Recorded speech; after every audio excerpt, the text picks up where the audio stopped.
Welcome to the world of probiotic foods. This is Cultured Food Life with your host, Donna Schwenk. Welcome, everybody. Thanks for joining me. Today, we're going to be talking about ginger, and especially things like ginger kombucha. Ginger is nature's medicine, and it has amazing and powerful benefits that people just aren't aware of. So you never really know how healing a food can be until healing is the only choice you have and you're looking for remedies. And ginger is like a powerful medicine. A food that can be healing is something that I reach for over and over again. I have been consuming ginger for years and found it to be very effective in helping with any kind of inflammation. Ginger is antiviral, anti-inflammatory, as well as being a powerful antiseptic and antihistamine. I love ginger kombucha. I love ginger kefir soda, and I have it in so many different flavored probiotic drinks. It's just one of my favorite ways to consume ginger, and I think you will love it too. Now, not only does this is mostly about fermented foods, but ginger root capsules work too.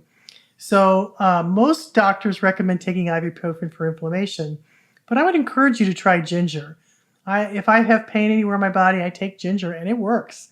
So you might want to keep capsules on hand and see if that anti-inflammatory works for you in ginger capsules, which is just a natural form. And they work the best for me when I don't have time or aren't at home to have ginger or kombucha, ginger kefir soda or kombucha. And along with a healthy diet, this food like medicine will change your life, and you should give it a try because it's pretty amazing once you start working with it.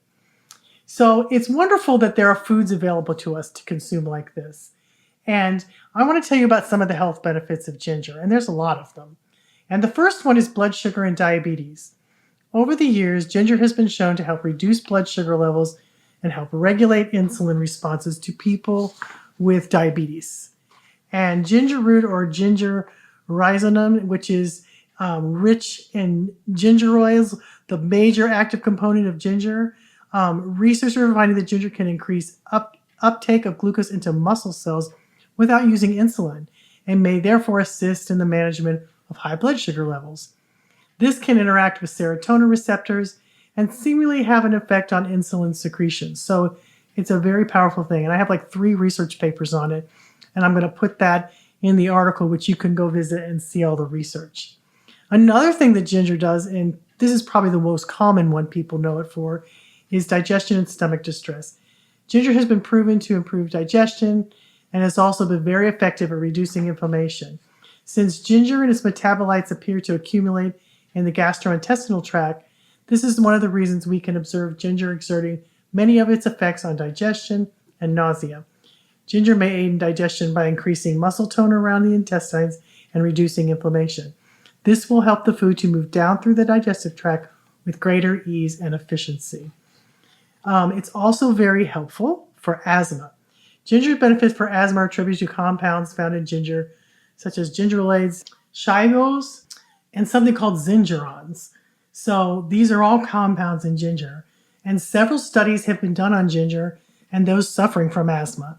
And researchers have been found that they help with asthma by adding ginger compounds to isoproterenol, a type of asthma medication.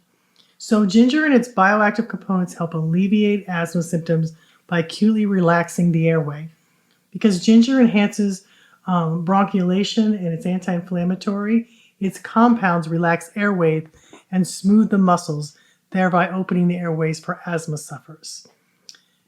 We've also had, this is something that I've done when I was younger and before menopause, but ginger was really effective for menstrual cramps. And they said it has been found to be as effective as ibuprofen in relieving pain. So when I was younger, I used it often. I used it with my kids. It was a great blessing to me to have it work so well. And the cause of menstrual cramps is thought to be due to the increased production of prostaglandins and the intermediate lining of the uterus. And the anti-inflammatory properties of ginger can lead to a reduction in these prostaglandins that create these terrible cramps that we can get. And you don't have the unhealthy aspects of taking drugs.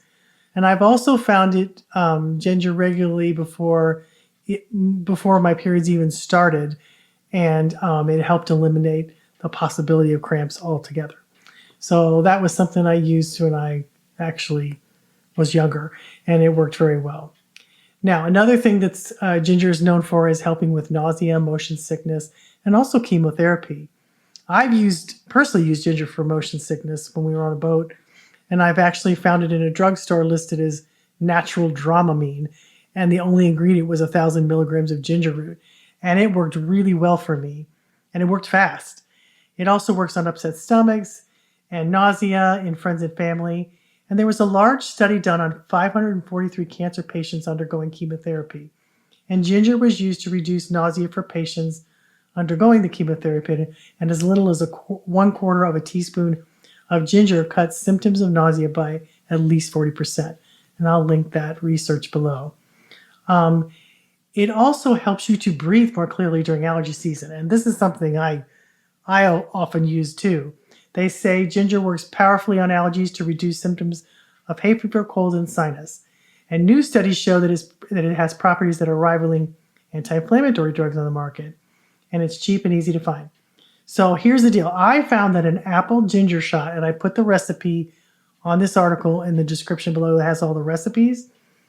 It will make me feel better instantly if pollen counts are high and I have any kind of allergic symptom. One time we were somewhere and I got covered in yellow pollen, which I'm allergic to pollen, but I do very, very well as long as I keep my diet and cultured foods going. But this was just too high for my body to handle. And I made a ginger shot. And a ginger shot is basically one apple and like a piece of ginger, which is a couple inches, juiced. And you just swig it down. It's intense, but it works, and it works fast. And it would instantly stop my symptoms. And I've done this with my daughters when they've had any kind of problems or sore throats or colds. And they sell ginger shots in a lot of the health and wellness shops now. They have ginger shots you can buy at the juice stores, places like that, because it works so well. And you can even take a piece of ginger, like an inch piece of ginger root, stick it in your smoothies. That will help you. It does have a kick to it, but I like the taste. But it's kind of not spicy, but kind of, and it does really open your sinuses up like crazy. I don't use too much because it can really knock your socks off. But sipping on ginger, kefir soda, or kombucha can make a huge difference. Ginger's a must for me when everything is in bloom, because it just helps me keep everything calmed down. Now, arthritis and ginger, there's been a lot of helpful research on that. For those who are struggling with osteoarthritis and rheumatoid arthritis, ginger helps by breaking down existing inflammation and also the acidity in the fluid that can make for painful joints and arthritis. There was a 12-week randomized control group, and they had 70 participants who had rheumatoid arthritis, and they received a daily dose of 1,200 milligrams of ginger, or they gave them a placebo. And results showed that the ginger group had a significant increase in the expression of FOXP3 genes, which help regulate the immune system, and a considerable decrease in pro-inflammatory genes. Then there was another study comparing a daily dose of 1,500 milligrams of ginger and also a placebo in 66 patients with rheumatoid arthritis, and reported that ginger group had a significant reduction in C-reactive protein, which is a marker that you get in your blood for inflammation. And it also reduced interleukin, an inflammatory protein. 3 studies from a systematic literature reviewed that ginger relieved osteoarthritis pain better than the placebo. So there was a lot of evidence that ginger can help. It just helps with any kind of inflammation. It's basically what we're seeing. So I have a lot of ginger recipes. I have an apple ginger kefir soda. I have the apple ginger shot I was talking about. I have a ginger bug soda, which you make your own ginger bug. And it makes kind of like a ginger beer type of soda.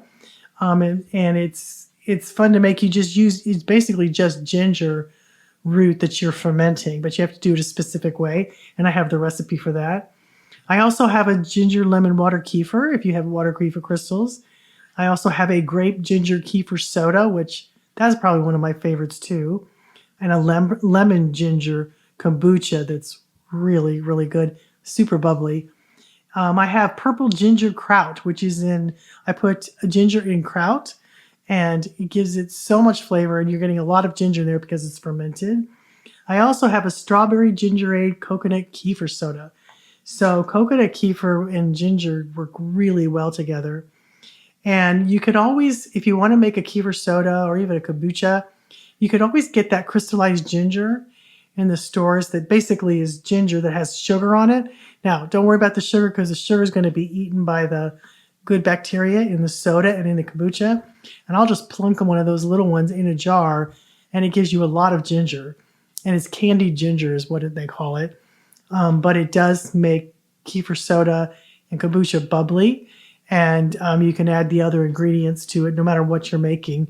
And it does give it that ginger kick, but it also gives you the benefits of ginger. So, and it's fun. It's fun to do. Although people want to eat my candied ginger, so it's hard to keep it around. But it's very good. They're just little small cubes, and you can get them at any store or health food store. And they're fun to use. And other things too. I like them in soda because I know the sugar's gone. So that's a good thing. Although there's not much on there, but I like to have the microbes consume it and then make me a bubbly probiotic drink. So I'm going to have a bunch of recipes on this article. Go to my website at Cultured Food Life and hit the description. You'll see the link in there. And it'll have everything that I talked about on here with the research and also all the recipes. So I hope you'll consume more ginger. It's fabulous for the body, and we all can use foods that are anti-inflammatory, and ginger is a huge one. So I hope that helps. I hope you have a great week, and we will talk to you later.